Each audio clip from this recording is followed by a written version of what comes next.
Avengers, the 5 superhero stories. Black Panther.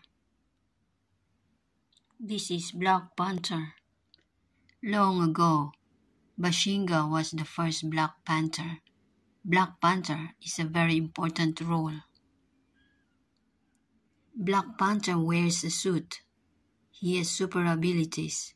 He protects Wakanda. Wakanda is a country. It is in Africa. It has many resources. T'Chaka is the Black Panther. He has a family. Ramonda is his wife. T'Challa is his son.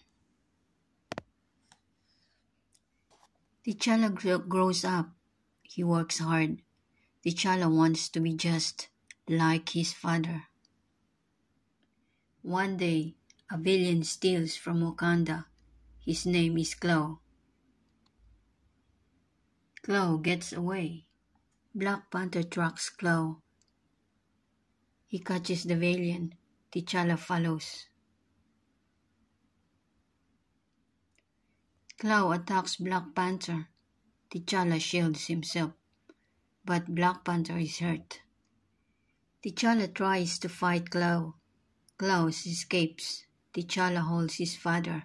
T'Challa is very sad. T'Challa village will avenge his father. T'Challa will avenge his father. He will become Black Panther. T'Challa puts on his father's suit. He needs to find Klaue. T'Challa finds Klaue. They are both ready to fight. Klaue is strong. He knocks T'Challa to the ground. T'Challa is stronger. He kicks Klaue. Klaue flies through the air. T'Challa jumps. T'Challa lands. T'Challa defeats Klaue. T'Challa returns to Wakanda. He kneels before his mother. She crowns him. T'Challa is crowned the new Black Panther. Everyone cheers. Like his father, Black Panther will protect Wakanda, but he must also protect the world. Black Panther becomes a superhero. He joins the Avengers. T'Challa is Black Panther.